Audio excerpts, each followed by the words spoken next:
내 간으로 살려냈더니 재벌 딸과 결혼한다고.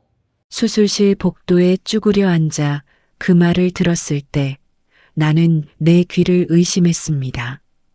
분명 방금 전까지만 해도 나는 그를 살리기 위해 내 몸 일부를 내어준 여자였습니다. 3년 동안 사귀었고 결혼을 약속했던 사람. 시한부 선고를 받았을 때 나는 단 1초도 망설이지 않았습니다. 간 기증을 하겠다고 했을 때 모두가 미쳤다고 했습니다. 부모님도 친구들도 심지어 담당 교수님까지 말렸습니다. 젊은 나이에 간을 떼어주면 평생 후유증에 시달릴 수 있다고 했습니다. 하지만 사랑하는 사람을 살리는데 내 몸 일부쯤이야 아깝지 않았습니다. 그가 죽으면 나도 살 이유가 없다고 생각했습니다. 그만큼 사랑했습니다. 그만큼 어리석었습니다. 수술 전날 밤 그는 내 손을 꼭 잡았습니다. 유진아, 정말 고마워. 평생 갚을게. 우리 결혼하면 매일 행복하게 해줄게. 그 말에 나는 행복했습니다. 우리는 함께 늙어가겠구나 생각했습니다. 아이도 낳고 오순도순 살겠구나 꿈꿨습니다. 수술은 6시간이나 걸렸습니다. 전신마취에서 깨어났을 때 옆구리가 찢어질 듯 아팠습니다. 숨을 쉴 때마다 칼로 찌르는 것 같았습니다. 하지만 그가 살았다는 소식에 그 고통조차 감사했습니다. 병실로 찾아갔을 때 그는 다른 사람처럼 보였습니다. 창백했던 얼굴에 혈색이 돌았고 죽어가던 눈빛에 생기가 넘쳤습니다. 내 간이 그의 몸속에서 힘차게 뛰고 있었습니다. 나는 울면서 웃었습니다. 살았구나. 우리 이제 행복하게 살 수 있겠구나. 그런데 그는 나를 보자마자 고개를 돌렸습니다. 유진아, 고마워. 근데 우리 여기까지만 하자. 무슨 소리야? 내가 어리둥절해서 물었습니다. 그는 차가운 눈으로 나를 바라보며 말했습니다. 솔직히 수술 전부터 생각했던 건데 내가 나한테 너무 헌신적이잖아. 부담스러워. 부담스럽다고. 내가 내 목숨을 살리려고 내 몸을 잘랐는데 그게 부담스럽다고. 그는 한숨을 쉬었습니다. 그러니까 그게 문제라는 거야. 넌 너무 무거워. 나는 가벼운 사람이 좋아. 미안하지만 다른 사람 만났어. 찰싹. 내 뺨을 때린 것은 그의 손이 아니라 현실이었습니다. 냉혹한 현실이 나를 후려쳤습니다. 그 순간 나는 내 심장이 멈추는 것을 느꼈습니다. 3년 동안의 사랑이 수술대 위에서 증발해버린 것입니다. 아니, 어쩌면 처음부터 나만 사랑했던 것인지도 모릅니다. 내 눈앞이 캄캄해졌습니다.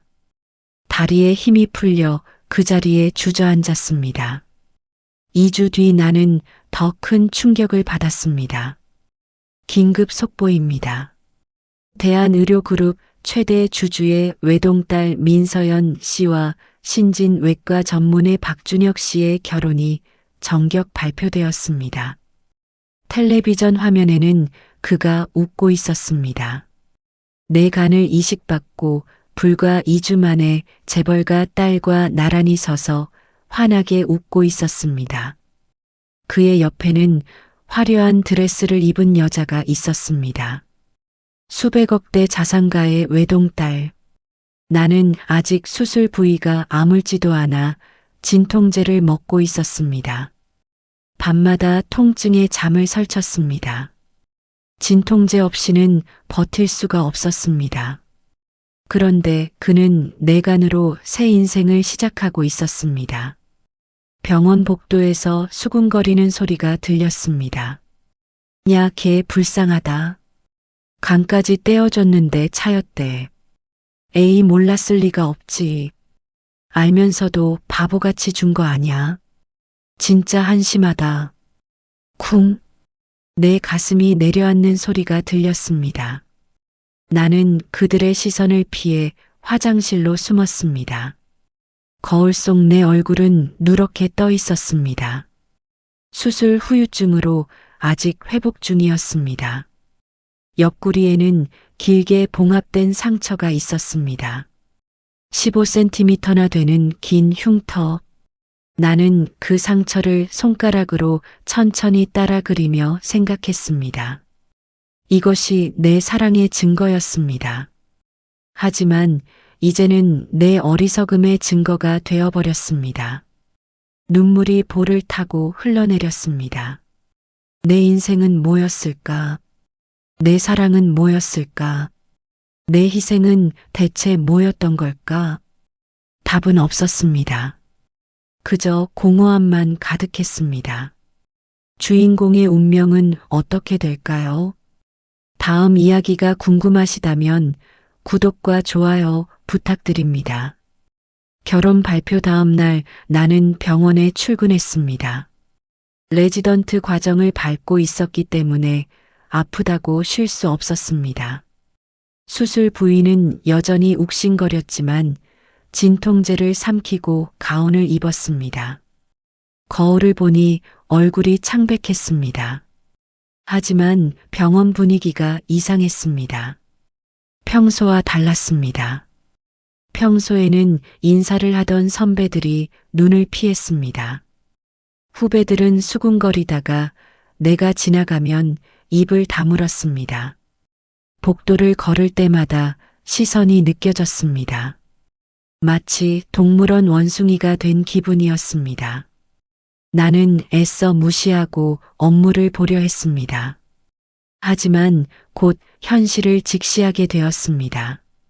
김유진 선생님, 교수님이 부르십니다. 지도교수 연구실로 들어갔을 때 그는 난처한 표정을 짓고 있었습니다. 책상 위에는 서류가 잔뜩 쌓여 있었습니다. 교수님은 한참 동안 말을 꺼내지 못했습니다. 유진 씨 상황이 좀 복잡해졌어. 박준혁 선생이 민 회장 사위가 됐잖아. 앞으로 병원에서 마주치면 불편할 것 같은데 당분간 다른 과로 가는 게 어떨까? 네. 제가 왜요? 저는 아무 잘못도 안 했는데요. 내 목소리가 떨렸습니다. 교수님은 한숨을 쉬었습니다. 그건 알지. 근데 민 회장이 직접 전화를 했어. 자기 딸 남편 전 여자친구가 같은 과에 있으면 보기 좋지 않다고. 병원 분위기가 어수선해진다고. 그 말에 나는 할 말을 잃었습니다. 내가 그를 버린 것도 아니고 그가 나를 버렸는데 내가 쫓겨나야 한다니. 이게 무슨 상황인가. 교수님은 미안하다는 말을 했지만 결정은 이미 난 것 같았습니다. 나는 고개를 숙이고 연구실을 나왔습니다. 며칠 뒤 나는 다른 과로 발령을 받았습니다. 그것도 가장 열악한 부서로. 인기 없는 과라 의사도 부족하고 환자도 많았습니다. 나는 매일 밤샘 근무를 해야 했습니다. 수술 후유증이 아직 남아 있었지만 호소할 곳이 없었습니다. 옆구리 통증은 여전했고 피로는 쌓여만 갔습니다. 그러던 어느 날 병원 로비에서 그를 마주쳤습니다. 심장이 쿵 내려앉았습니다. 그는 고급 정장을 입고 있었고 옆에는 재벌가 딸이 팔짱을 끼고 있었습니다. 나는 허름한 수술복 차림이었고 밤샘 근무로 눈이 충혈되어 있었습니다. 머리도 부스스했습니다. 완벽한 대비였습니다. 그들과 눈이 마주친 순간 나는 숨을 삼켰습니다. 하지만 그는 나를 보고도 못 본 척 지나갔습니다. 마치 모르는 사람처럼, 아니 벌레라도 피하듯이.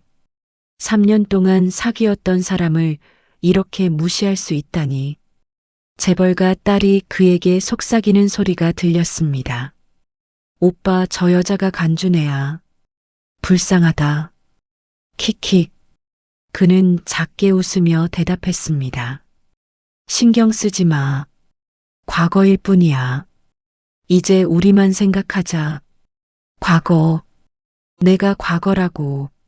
내 몸에는 아직 그를 위해 잘린 상처가 남아 있는데, 내 간이 아직 그의 몸속에서 뛰고 있는데, 나는 복도에 서서 그들이 멀어지는 뒷모습을 바라보았습니다. 내 다리가 후들거렸습니다. 심장이 조각나는 소리가 들렸습니다.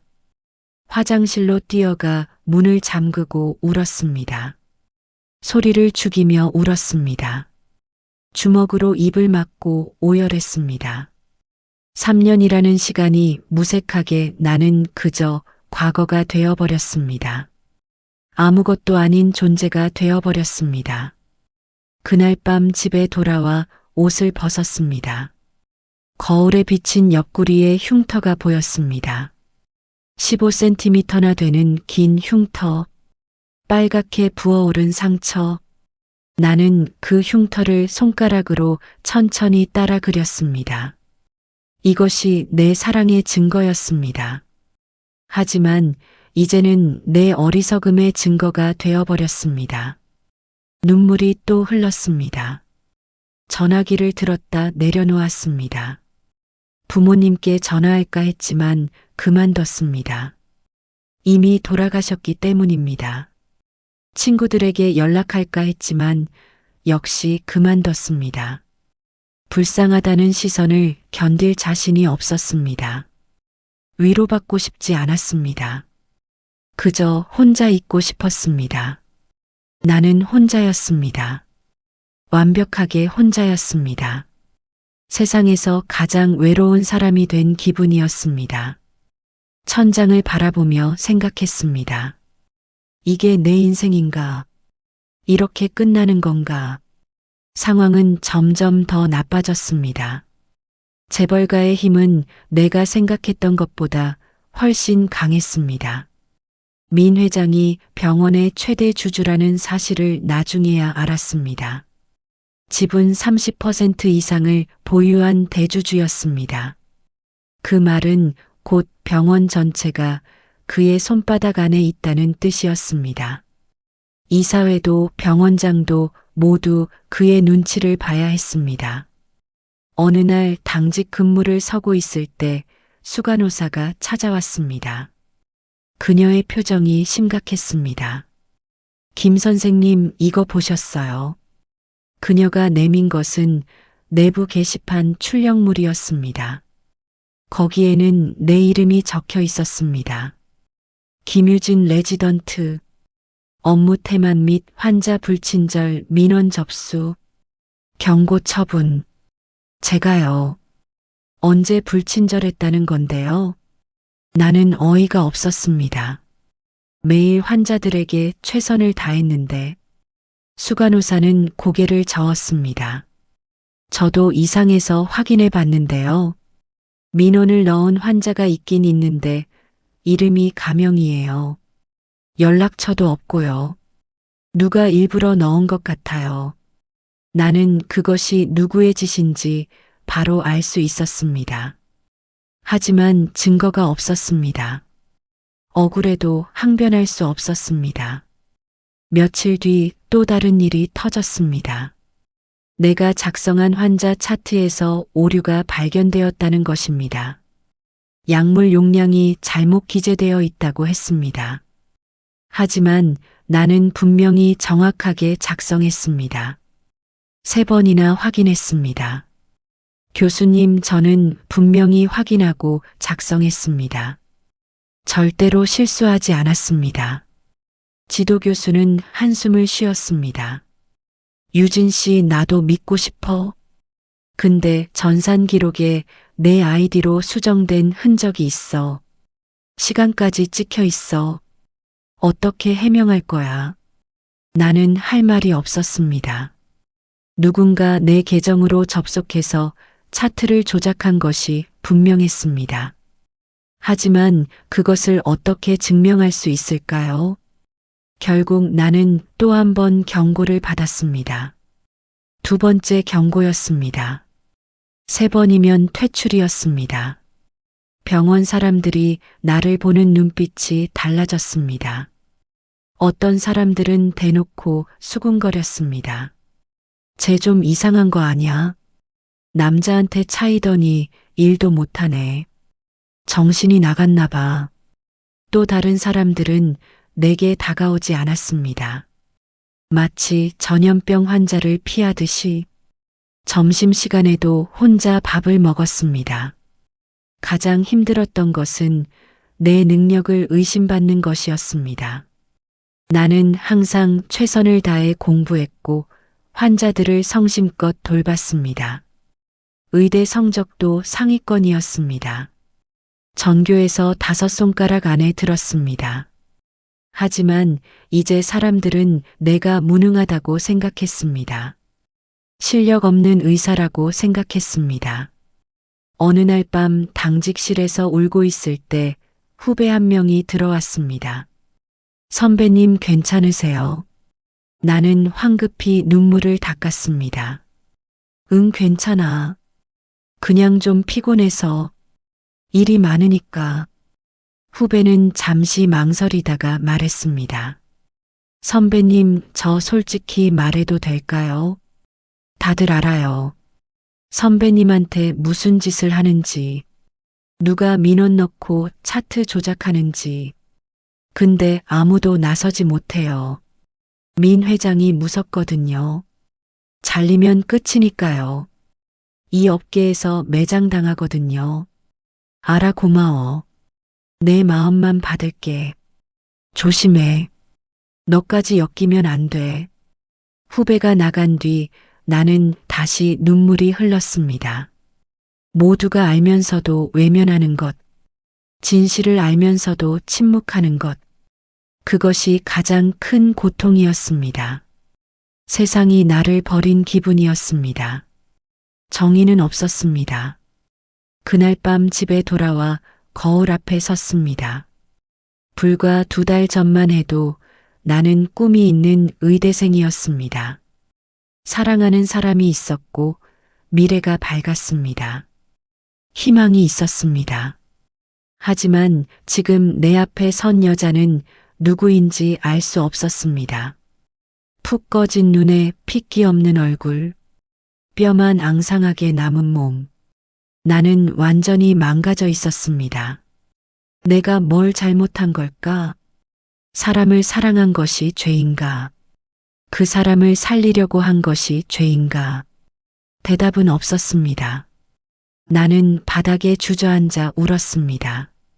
이제 더 이상 버틸 힘이 없는 것 같았습니다. 포기하고 싶었습니다. 모든 것을 내려놓고 싶었습니다. 그냥 사라지고 싶었습니다. 그렇게 포기하려던 순간 예상치 못한 일이 일어났습니다. 아침 당직을 마치고 휴게실에서 쓰러지듯 앉아 있을 때 누군가 다가왔습니다. 그림자가 드리워졌습니다. 고개를 들어보니 병원 이사장이었습니다. 50대 중반의 백발이 섞인 남자, 카리스마가 느껴지는 눈빛. 나는 황급히 일어섰습니다. 심장이 두근거렸습니다. 이사장님 안녕하세요. 이사장은 손을 들어 앉으라는 신용을 했습니다. 김유진 선생. 얼굴이 많이 상했구만. 잠깐 이야기 좀 하지. 시간 있나? 나는 긴장한 채로 앉았습니다. 이사장이 직접 레지던트를 찾아오는 것은 이례적인 일이었습니다. 아니, 전례가 없는 일이었습니다. 무슨 문제가 또 생긴 걸까 걱정이 되었습니다. 혹시 해고 통보인가? 가슴이 철렁했습니다. 이사장은 잠시 나를 바라보더니 말했습니다. 자네 최근 민원과 업무 실수 건 알고 있네. 근데 이상하더군. 내가 아는 김유진이 그럴 리가 없어서. 아시는 김유진이요. 저를 아세요. 이사장은 미소를 지었습니다. 따뜻한 미소였습니다. 자네 고등학교 1학년 때 부모님이 교통사고로 돌아가셨지. 네. 그랬습니다. 어떻게 아세요? 그때 자네는 친척집을 전전하면서도 전교 1등을 놓치지 않았어. 아르바이트를 하면서도 공부를 포기하지 않았지. 의대에 장학금으로 입학했고 지금까지 단 한 번도 성적이 떨어진 적이 없지.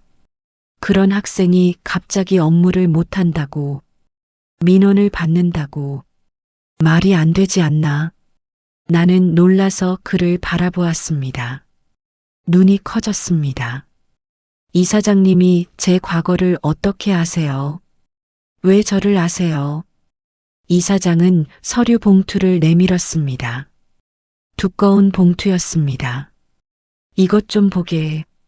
봉투를 열자 오래된 서류들이 나왔습니다. 장학금 신청서, 입학원서, 성적표, 그리고 매달 입금된 후원금 내역서. 총 금액을 보고 나는 숨이 멎는 것 같았습니다. 12년 동안 매달 100만 원씩, 총 억 단위가 넘는 금액이었습니다. 1억 4,400만 원. 이게 뭔가요? 이게 대체 뭔가요? 이사장은 진지한 표정으로 대답했습니다. 내가 자네를 후원해온 내역일세. 12년 전 자네 부모님 사고 소식을 들었을 때 나는 자네 학교 성적표를 보았네. 놀랍더군. 부모를 잃은 충격 속에서도 흔들리지 않는 학생이라니. 그래서 결심했지. 이 아이를 끝까지 지원하겠다고. 나는 믿을 수 없었습니다. 머리가 하얘졌습니다. 고등학교 때부터 대학까지 나를 지원해준 익명의 후원자. 그 사람을 늘 감사하게 생각했지만 누구인지 몰랐습니다. 매달 들어오는 후원금 덕분에 공부를 계속할 수 있었습니다. 그것이 병원 이사장이었다니. 왜 저였나요? 왜 저를 도와주신 건가요? 이사장은 웃었습니다. 자네에게서 나를 보았기 때문일세. 나도 어린 시절 부모를 잃었네. 12살 때였지. 하지만 포기하지 않았고 결국 여기까지 왔지. 자네도 그럴 수 있다고 생각했어. 아니, 자네는 나보다 더 훌륭한 의사가 될 거라고 확신했네. 자네의 잠재력은 어마어마해. 나는 눈물이 흘렀습니다. 주체할 수 없는 눈물이었습니다. 절망 속에서도 나를 믿어주는 사람이 있었습니다. 내 가치를 알아보는 사람이 있었습니다. 혼자가 아니었습니다. 이사장은 조용히 말을 이었습니다. 그래서 더 화가 나는 거야. 내가 12년 동안 지켜본 인재가 저런 쓰레기 같은 놈 때문에 무너지는 것을 볼 수가 없어. 용납할 수 없어. 그 순간 나는 무언가가 깨어나는 것을 느꼈습니다. 가슴속에서 불꽃이 피어올랐습니다. 이사장님, 저는 어떻게 해야 하나요?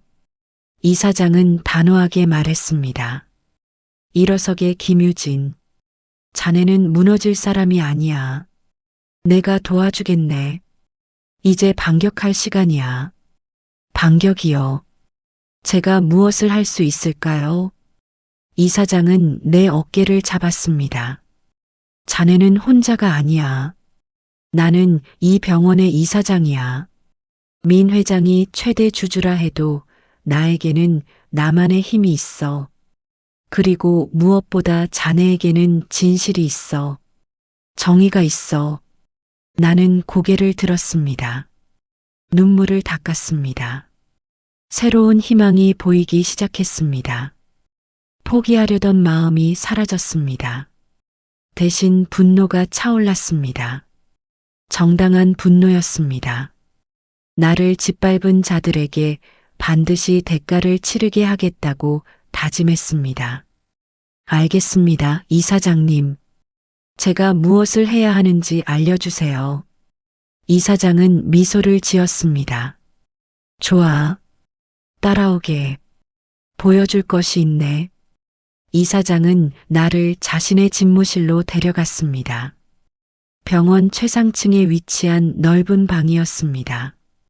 창문 너머로 도시 전체가 내려다 보였습니다. 그곳에는 수많은 서류와 자료들이 준비되어 있었습니다. 마치 오래전부터 이 순간을 기다린 것처럼 정리되어 있었습니다. 이것을 보게. 이사장이 보여준 것은 병원 내부 감사 자료였습니다. 극비 문서라고 적혀 있었습니다. 거기에는 박준혁의 이름이 적혀 있었습니다. 학력 위조 논문 표절 환자, 과잉 치료 의혹, 리베이트 수수 의혹까지. 나는 놀라서 서류를 들여다보았습니다. 손이 떨렸습니다. 이게 사실인가요? 이 모든 것이 사실인가요? 이사장은 고개를 끄덕였습니다. 내가 조사하게 했네. 박준혁이라는 자는 능력으로 여기까지 온 게 아니야. 줄을 잘 타서 올라온 거지. 교수들에게 뇌물을 주고 논문에 이름을 올렸어. 민 회장의 딸과 결혼한 것도 계획된 것일세. 처음부터 재벌가를 노렸던 거야. 나는 충격을 받았습니다. 머리가 멍해졌습니다. 그가 나를 버린 것이 단순한 변심이 아니었던 것입니다. 처음부터 계산된 행동이었습니다. 내 간을 이용해 살아난 뒤 더 좋은 조건을 찾아간 것입니다. 나는 그에게 그저 디딤돌이었습니다. 이용당한 것입니다. 이사장은 또 다른 서류를 보여주었습니다. 그리고 이것은 자네의 업적이네. 거기에는 내가 발표한 논문들, 내가 치료한 환자들의 호전이율, 내가 개발에 참여한 치료 프로토콜 등이 정리되어 있었습니다. 객관적인 숫자로 볼 때 나는 레지던트 중에서 최상위권이었습니다. 상위 3% 안에 들었습니다. 자네는 실력이 있어. 민 회장이 아무리 방해해도 자네의 실력은 숨길 수가 없네. 문제는 자네가 자신의 가치를 잊어버렸다는 거야. 배신의 충격에 스스로를 잃어버렸어. 이사장의 말에 나는 고개를 들었습니다. 맞았습니다. 나는 배신의 충격에 빠져 내가 누구인지를 잊고 있었습니다. 나는 불쌍한 피해자가 아니었습니다. 나는 능력 있는 의사였습니다. 천재라고 불렸던 의대생이었습니다. 이사장님, 저는 무엇을 해야 하나요? 이사장은 미소를 지었습니다. 첫째, 자네의 억울함을 증명해야 해. 민원과 차트 조작이 누군가에 의해 꾸며진 것임을 밝혀야 해. 둘째, 자네의 실력을 보여주어야 해. 셋째, 저 쓰레기가 더 이상 의료계에 발을 붙이지 못하게 해야 해. 내가 도와주겠네. 하지만 결정은 자네가 해야 해. 복수를 할 것인가 말 것인가. 나는 잠시 생각했습니다. 복수? 그 단어가 낯설게 느껴졌습니다. 나는 항상 남에게 해를 끼치지 않으려고 살았습니다. 착하게 살려고 노력했습니다. 하지만 지금은 달랐습니다. 그들이 나를 밟았습니다. 내 희생을 조롱했습니다. 내 인생을 망가뜨렸습니다. 더 이상 참을 수 없었습니다. 하겠습니다. 복수하겠습니다. 내 목소리는 단호했습니다. 눈에 불꽃이 타올랐습니다. 이사장은 고개를 끄덕였습니다. 좋아. 그럼 시작하지. 오늘부터 자네는 더 이상 피해자가 아니야. 자네는 내 후계자야. 이 병원을 이끌어갈 미래야. 그 말에 나는 전율을 느꼈습니다. 후계자. 이사장은 내게 병원 운영의 핵심 정보들을 알려주기 시작했습니다. 누가 누구와 연결되어 있는지, 어떤 약점이 있는지, 어떻게 힘의 균형이 유지되는지, 권력의 지도를 보여주었습니다. 나는 메모를 하며 들었습니다. 내 눈앞에 새로운 세계가 펼쳐지고 있었습니다. 나는 더 이상 나약한 레지던트가 아니었습니다. 나는 이 병원의 미래를 이끌어갈 인재였습니다. 내 눈에 불꽃이 피어올랐습니다. 차갑고 날카로운 빛이었습니다. 이사장은 마지막으로 말했습니다. 자네에게 한 가지 약속하겠네. 이 병원에서 자네를 건드리는 자는 누구든 나의 적이야. 민 회장이든 누구든 상관없어. 자네는 내가 지킨다. 그 말에 나는 가슴이 뜨거워졌습니다. 오랜만에 느끼는 안도감이었습니다. 나는 혼자가 아니었습니다.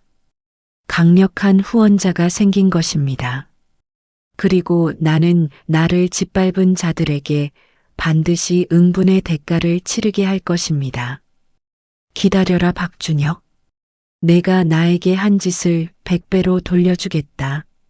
내 간으로 살아났으면서 나를 버린 대가를 반드시 치르게 해주겠다. 복수의 칼날을 갈기 시작했습니다. 이사장의 지원 아래 나는 조용히 반격을 준비했습니다. 물밑에서 움직였습니다. 아무도 눈치채지 못하게 했습니다. 가장 먼저 한 것은 내 억울함을 증명하는 것이었습니다. 이사장이 정보기술부서에 요청하여 전산 기록을 면밀히 조사했습니다. 최고 수준의 전문가를 투입했습니다. 결과는 놀라웠습니다. 내 계정으로 차트를 수정한 기록의 인터넷 주소가 박준혁의 사무실 컴퓨터와 일치했습니다. 시간대도 정확히 맞았습니다. 또한 익명의 민원을 접수한 이메일 계정이 민 회장 비서의 것과 연결되어 있었습니다. 모든 증거가 명확했습니다. 완벽한 증거였습니다. 그들의 꼬리를 잡은 것입니다.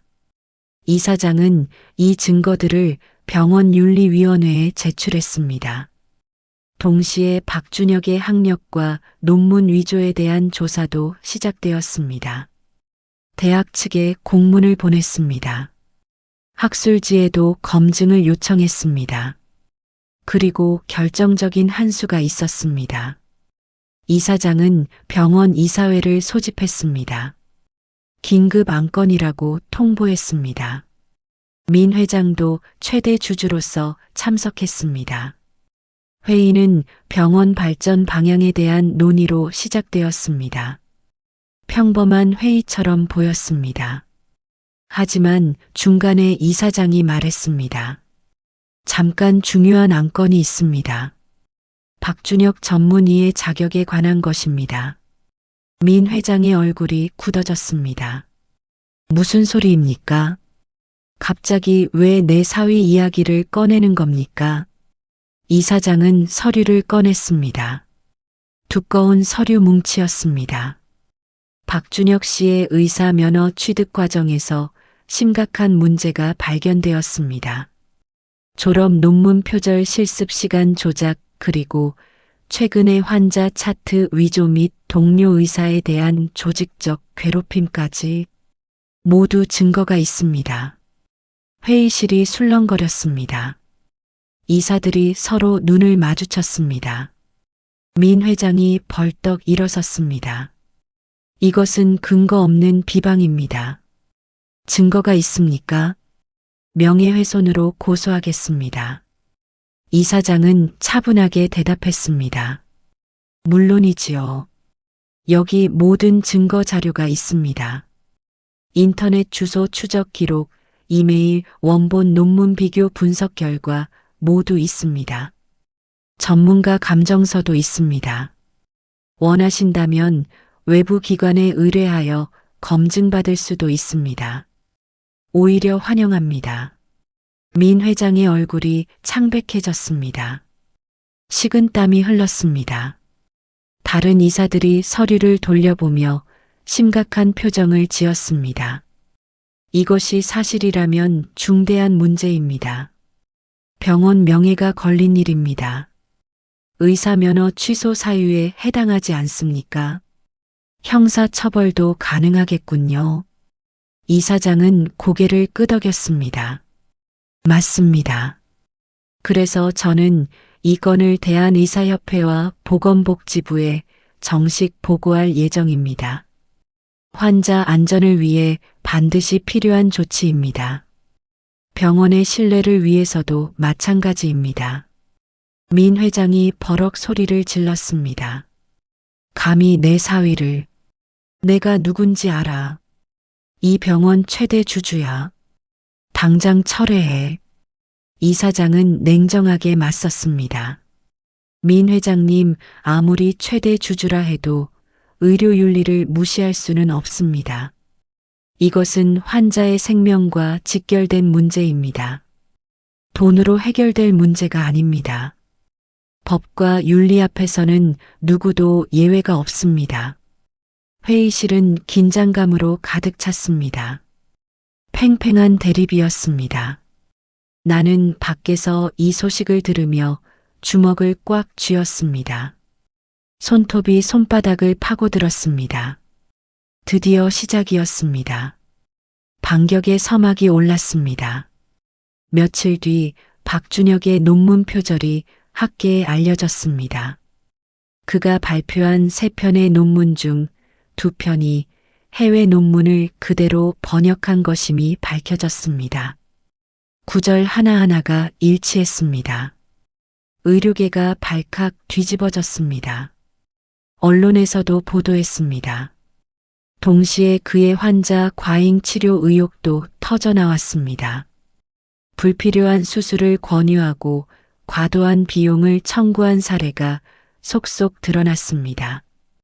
환자들이 집단으로 고발을 준비하기 시작했습니다. 피해자 온라인 모임이 만들어졌습니다. 박준혁은 하루아침에 의료계의 공적이 되었습니다. 재벌가의 사위라는 후광도 더 이상 그를 보호하지 못했습니다. 그의 세계가 무너지기 시작했습니다. 추락이 시작된 것입니다. 사태가 걷잡을 수 없이 커지자 민 회장이 움직였습니다. 하지만 이번에는 박준혁을 보호하는 것이 아니었습니다. 재벌가의 명예를 지키기 위해 민 회장은 딸의 이혼을 결정했습니다. 결혼한 지 불과 3개월 만이었습니다. 역대급 초고속 이혼이었습니다. 민 회장의 딸은 기자회견을 열어 박준혁과의 결혼이 자신의 실수였음을 인정했습니다. 그의 인성을 제대로 파악하지 못했다고 했습니다. 피해자인 척 연기했습니다. 박준혁은 졸지에 모든 것을 잃었습니다. 재벌가의 지원도 의사 면허도 명예도 모두 사라졌습니다. 대한의사협회는 그의 의사 면허를 영구 취소했습니다. 의료법 위반으로 형사 고발도 당했습니다. 그리고 나는 그를 마지막으로 만났습니다. 병원 주차장에서였습니다. 그는 짐을 정리하고 나오는 길이었습니다. 박스 2개를 들고 있었습니다. 한때 잘 나가던 외과 전문의의 모습은 온데간데 없고 초라한 행색의 남자만 있었습니다. 수염도 덥수룩하게 자랐고 눈 밑에는 그늘이 짙었습니다. 유진아. 그가 나를 불렀습니다. 목소리가 떨렸습니다. 나는 발걸음을 멈추고 그를 바라보았습니다. 차가운 눈으로. 유진아, 제발 도와줘. 이사장한테 말해서 이 상황을 좀 해결해줘. 나 지금 완전히 끝났어. 의사 면허도 잃었어. 재벌가에서도 버림받았어. 이제 나한테 남은 게 아무것도 없어. 나는 차갑게 웃었습니다. 도와달라고. 내가 왜? 내가 나한테 무슨 짓을 했는데. 우리 3년이나 사귀었잖아.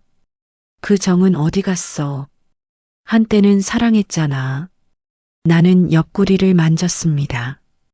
흉터가 여전히 느껴졌습니다. 손끝으로 긴 상처를 따라 그렸습니다. 정이라고. 내가 내 목숨을 살리려고 내 몸을 잘랐을 때 넌 뭐라고 했지? 부담스럽다고 했잖아. 넌 나를 쓰레기 버리듯 버렸어. 내 간으로 살아나자마자 다른 여자랑 결혼했잖아. 그때 정은 어디 있었어? 박준혁의 얼굴이 일그러졌습니다. 그건 그때 상황이 그래서 그런 거야. 진심이 아니었어. 돈에 눈이 멀었던 거야. 진심이 아니었다고. 그럼 재벌가 딸과 결혼한 것도 진심이 아니었어. 나를 모욕한 것도 진심이 아니었어. 내 경력을 망치려 한 것도 진심이 아니었어. 그는 말문이 막혔습니다. 변명할 말이 없었습니다. 나는 한 발짝 다가갔습니다. 그를 내려다보았습니다. 박준혁 씨, 당신은 나를 이용했어. 내 사랑을, 내 희생을, 내 몸까지. 모든 것을 착취했어. 근데 이제 와서 도와달라고. 나는 당신의 보험이 아니야. 당신의 안전망이 아니야. 그가 무릎을 꿇었습니다. 쿵. 콘크리트 바닥에 무릎이 부딪히는 소리가 울렸습니다. 유진아, 제발. 나 정말 잘못했어. 한 번만 용서해줘. 다시는 안 그럴게. 제발. 나는 그를 내려다보았습니다. 한때 내가 목숨까지 바치려 했던 남자. 내 간을 이식받은 남자. 지금은 그저 비굴한 거짓말쟁이일 뿐이었습니다. 동정심이 없었습니다. 연민도 없었습니다. 용서. 나는 고개를 저었습니다. 그건 내가 받을 자격이 없는 거야. 나는 더 이상 너 때문에 한순간도 낭비하지 않을 거야. 이제 각자의 인생을 사는 거야. 너는 내가 만든 결과를 감당해. 자업자득이야. 나는 돌아섰습니다. 그가 뒤에서 울부짖는 소리가 들렸습니다. 유진아, 제발. 나 어떡해. 하지만 나는 돌아보지 않았습니다. 내 발걸음은 가벼웠습니다. 어깨를 짓누르던 무거운 짐을 내려놓은 기분이었습니다. 복수의 칼날이 적중한 것입니다. 병원 로비로 들어서자 사람들이 나를 바라보았습니다. 하지만 이제는 수군거리는 시선이 아니었습니다.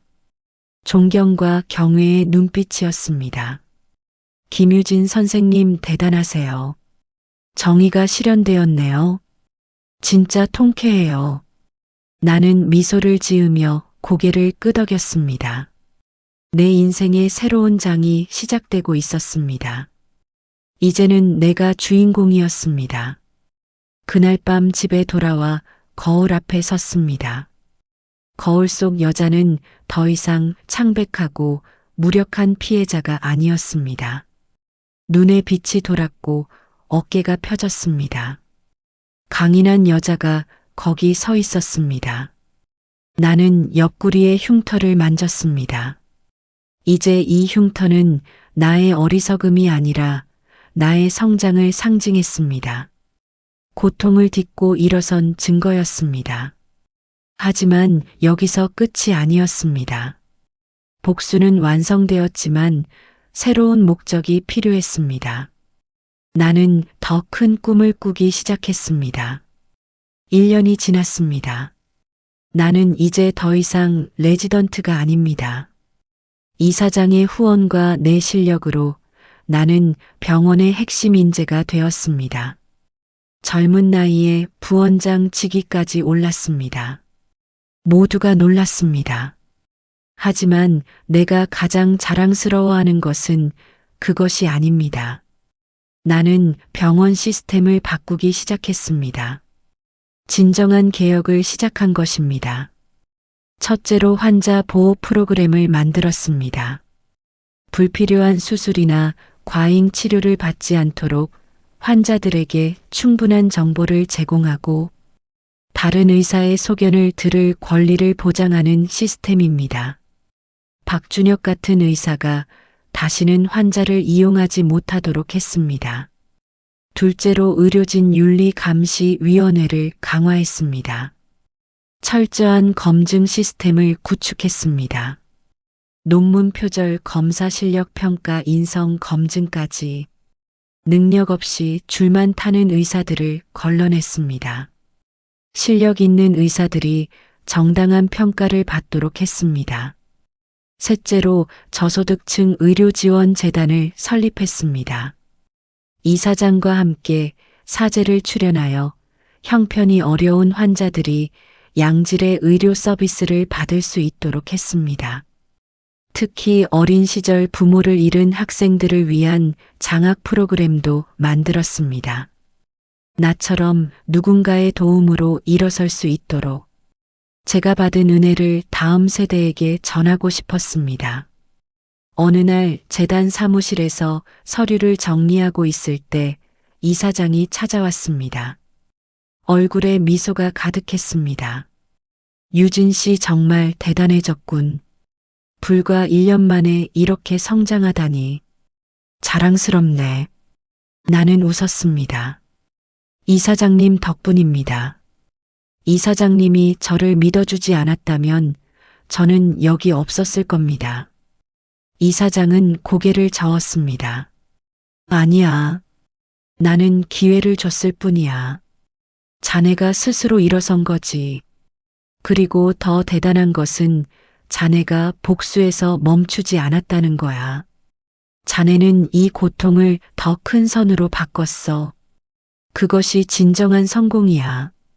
나는 창밖을 바라보았습니다. 1년 전 나는 절망의 바닥에 있었습니다. 사랑하는 사람에게 배신당하고 모든 것을 잃었다고 생각했습니다. 희망이 없다고 생각했습니다. 하지만 그 고통이 나를 더 강하게 만들었습니다. 시련이 나를 단련시킨 것입니다. 이사장님, 저는 깨달았어요.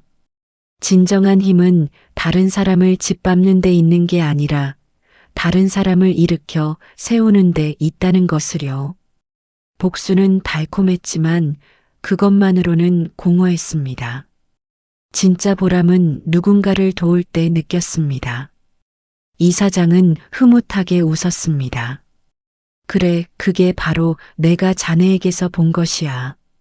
자네는 분명 위대한 의사가 될 거야. 아니, 이미 위대한 의사야. 그날 밤 집에 돌아와 거울 앞에 섰습니다. 옆구리의 흉터는 여전히 있었습니다. 15cm의 긴 흉터. 하지만 이제 그것은 나의 어리석음을 상징하지 않았습니다. 그것은 나의 사랑을, 희생을 그리고 성장을 상징했습니다. 나는 그 흉터를 부끄러워하지 않습니다. 오히려 자랑스럽습니다. 오늘 이야기에 대한 여러분의 생각은 어떠신가요? 댓글로 남겨주시면 큰 힘이 됩니다. 채널 구독과 좋아요도 잊지 마세요. 여러분, 진정한 사랑은 상대방을 이용하는 것이 아닙니다. 희생을 강요하는 것이 아닙니다. 진정한 성공은 다른 사람을 밟고 올라가는 것이 아닙니다. 정직과 실력으로 이루는 것입니다. 그리고 진정한 강함은 복수에서 오는 것이 아니라 용서하고 앞으로 나아가는 데서 옵니다. 고통을 선으로 바꾸는 데서 옵니다. 내 이름은 김유진입니다. 나는 한때 모든 것을 잃었습니다. 하지만 지금 나는 더 많은 것을 얻었습니다. 내 새로운 목적을, 내 새로운 인생을, 내 새로운 정체성을. 그리고 이것은 끝이 아닙니다. 이것은 새로운 시작입니다. 최근 소식을 들었습니다. 박준혁은 지방의 작은 약국에서 일용직으로 일하고 있다고 합니다. 의사 면허를 영구적으로 잃었기 때문입니다. 재벌가의 딸은 다른 남자와 재혼했다고 합니다. 그를 버린 것입니다. 결국 그는 모든 것을 잃었습니다. 자업자득이었습니다. 나는 그 소식에 더 이상 분노하지 않았습니다. 연민도 없었습니다. 그저 무관심했습니다. 그는 이제 내 과거일 뿐이었습니다. 나는 미래를 향해 걸어가고 있었습니다. 내가는 여전히 그의 몸속에서 뛰고 있을 것입니다. 하지만 그것은 더 이상 나의 어리석음의 상징이 아닙니다. 그것은 내가 한때 누군가를 진심으로 사랑했다는 증거입니다. 비록 그 사람이 자격이 없었을지라도 나는 앞으로도 계속 성장할 것입니다. 더 많은 생명을 살릴 것입니다. 더 많은 사람들을 도울 것입니다. 그것이 나의 새로운 목적입니다. 나의 재탄생입니다.